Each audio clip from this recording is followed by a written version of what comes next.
फटाक 30 सेकंड में हर खबर डाउनलोड कीजिए तक ऐप। सिंधिया समर्थक क्या अपने नेता की हार नहीं भुला पाए हैं?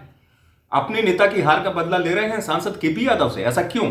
जिस तरीके की स्थिति बन गई है केपी यादव और ज्योतिरादित्य सिंधिया के बीच में, वो दरार या यूं कहूं तकरार, वो तो खुल के सामने आने लगी है।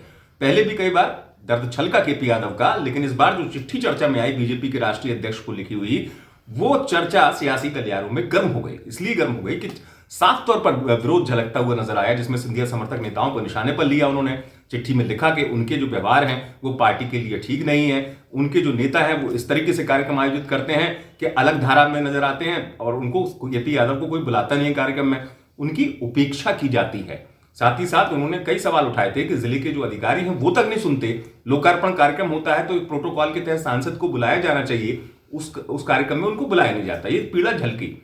तो क्या वास्तव में ऐसी स्थिति है? क्योंकि केपी यादव पहले तो खुलकर सामने आए नहीं अभी उस चिट्ठी के बाद। दूसरी बात, पहले से जो पृष्ठभूमि बनी हुई है हार के बाद, वो स्थिति जसकीता से ज्योतिरादित्य सिंधिया को हार नहीं भुला पाए या उनके समर्थक अपने नेता की हार का बदला ले रहे हैं। इस तरह की स्थिति क्यों बन रही है? अब इस पूरे परिवेश पर कांग्रेस ने तंज कस दिया। कांग्रेस नेता नरेंद्र सलूजा का यह ट्वीट देखिए। देखा आपने, ट्वीट में लिखा है उन्होंने कि पत्र सामने आने के बाद केपी यादव के लगता है बीजेपी के जिम्मेदार नेताओं के मुंह में दही जम गया है। कोई माई का लाल जो है वो अपने पार्टी के सांसद का साथ देने तैयार नहीं है। दल बदलू का सम्मान, इस टाइप की बात उन्होंने लिखी है इस ट्वीट में। अब आप सोचिए, कांग्रेस ने तो तंज कसा, और अगर बीजेपी में सब कुछ ठीक है और सिंधिया समर्थक और केपी यादव के बीच में कुछ नहीं है, तो सिंधिया समर्थकों ने मोर्चा क्यों खोल दिया?